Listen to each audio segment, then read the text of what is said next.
Paris ഒളിമ്പിക്സിൽ വിനേഷ് ഫോഗട്ടിന്റെ വീഴ്ചയല്ല രണ്ടാം ഭാര പരിശോധനയിൽ പരാജയപ്പെടാൻ കാരണമെന്ന് രാജ്യാന്തര കായിക കോടതി. ആർത്തവം, നിർജ്ജലീകരണം ഉൾപ്പെടെയുള്ള കാരണങ്ങൾ നേരിയ ഭാരവ്യത്യാസത്തിന് കാരണമാകും. യുണൈറ്റഡ് വേൾഡ് റെസ്ലിംഗിന്റേത് കരിനിയമമാണെന്ന് രാജ്യാന്തര കായിക കോടതി കുറ്റപ്പെടുത്തി. വിനേഷിന്റെ ഹർജി തള്ളുന്നത് രാജ്യാന്തര നിയമം ഈ രീതിയിലായതുകൊണ്ട് മാത്രമാണെന്നും കായിക കോടതി പറയുന്നു. ശ്യാം ദേവരാജ് ചേരുന്നുണ്ട് വിവരങ്ങളുമായി. ശ്യാം, നമുക്ക് നഷ്ടപ്പെട്ടു പോയത് ഒരു മെഡലാണ്. വിനേഷ് ഫോഗട്ട് നടത്തിയ കഠിനാധ്വാനത്തെക്കുറിച്ച് നമുക്ക് അറിയുന്നതാണ്. ഇപ്പോൾ എന്താണ് ഈ രാജ്യാന്തര കോടതി പറയുന്നത്? തന്നെ തള്ളിയിരുന്നു. പക്ഷെ അതിന്റെ വിധിയുടെ വിശദാംശങ്ങൾ എന്ത് കാരണത്താലാണ് ഹർജി തള്ളുന്നത് എന്നതിന്റെ വിശദാംശങ്ങളാണ് ഇപ്പോൾ പുറത്തു വന്നത്.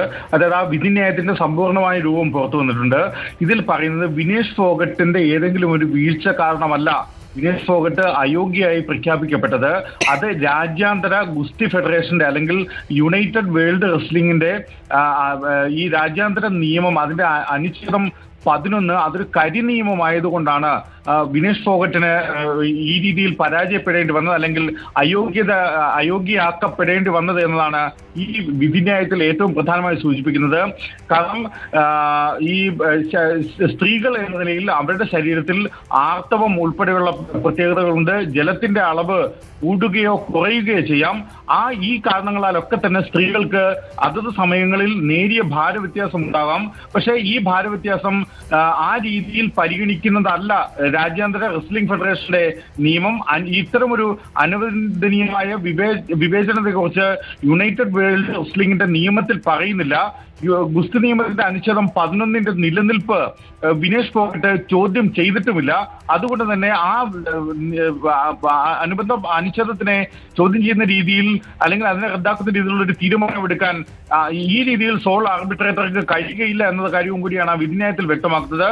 മാത്രമല്ല, അനുച്ഛേദം 11 അനുസരിച്ച് ആരെയും റാങ്ക് ചെയ്തിട്ടില്ല. ആരെങ്കിലും അയോഗ്യരാക്കപ്പെട്ടു കഴിഞ്ഞാൽ അതിന്റെ ഏറ്റവും അവസാനത്തെ ആ റാങ്ക് പട്ടികയിലെ ആ പട്ടികയിൽ ഏറ്റവും അവസാനമായി പരിഗണിക്കപ്പെടും എന്ന് മാത്രമാണ് പറയുന്നത്. പക്ഷെ റാങ്ക് ചെയ്യാത്തതും വീഴ്ചയാണ് എന്നത് കാര്യവും കൂടി രാജ്യാന്തര കായിക കോടതി ഈ വിധിന്യായത്തിൽ വ്യക്തമാക്കുന്നുണ്ട്. യുണൈറ്റഡ് വേൾഡ് റെസ്ലിംഗിന് സ്ത്രീകൾക്കായി പ്രത്യേക നിയമമില്ലാത്തത് വീഴ്ചയാണ് എന്ന കാര്യവും കൂടി പറയുന്നുണ്ട്. കാരണം അതിന് പറയാനുള്ള കാരണം ഈ അനുച്ഛേദം 11 അനുസരിച്ച് ഹി എന്ന വാക്കാണ് ഉപയോഗിക്കുന്നത്. ഹി എന്ന നിർവചനത്തിൽ സ്ത്രീകളും പുരുഷന്മാരും ഗുസ്തിതാരങ്ങൾ, സ്ത്രീകളും പുരുഷന്മാരുമായ ഗുസ്തിതാരങ്ങൾ ഉൾപ്പെടും. പക്ഷേ സ്ത്രീകൾക്ക് അതിന്മേൽ ഷീ എന്ന നിർവചനം വേണ്ടിയിരുന്നു. അതുകൊണ്ട് തന്നെയാണ് ഇതിനൊരു കരിനിയമം എന്ന നിലയിൽ കൂടി രാജ്യാന്തര കായിക കോടതി വിലയിരുത്തുന്നത്. ഈ യുണൈറ്റഡ് വേൾഡ് റെസ്ലിംഗിന്റെ രാജ്യാന്തര ഗുസ്തി നിയമത്തിൽ കാലാനുസൃതമായ മാറ്റം വേണം എന്നാണ് രാജ്യാന്തര കായിക കോടതി വ്യക്തമാക്കുന്നത്.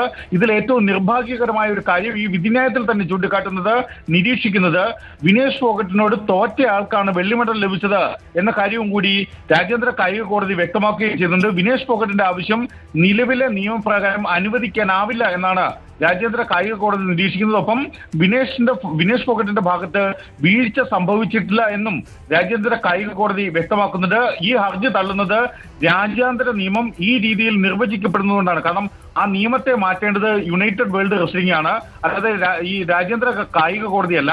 ആ നിയമത്തെ വ്യാഖ്യാനിക്കുക മാത്രമാണ് രാജ്യാന്തര കായിക കോടതിക്ക് ചെയ്യാനുള്ളത്. അതുകൊണ്ട് മാത്രമാണ് ഈ നിയമം ഈ രീതിയിലായതുകൊണ്ട് മാത്രമാണ് ഇതിനെ ഇപ്പോൾ ഈ രീതിയിൽ വ്യാഖ്യാനിക്കുന്നത്. ഒപ്പം വിനേഷ് ഫോഗട്ടിന്റെ ഹർജി തള്ളുന്നത് വിനേഷ് ഫോഗട്ട് വെള്ളി മെഡലിനെങ്കിലും അർഹതയുള്ള ആളായിരുന്നു എന്ന ഒരു നിരീക്ഷണവും കൂടി നടത്തിയാണ് ഈ വിധിന്യായം അവസാനിക്കുന്നത്. റോഷ്നി. ശരി, ശ്യാം ദേവരാജാണ് വിവരങ്ങൾ നൽകിയത്.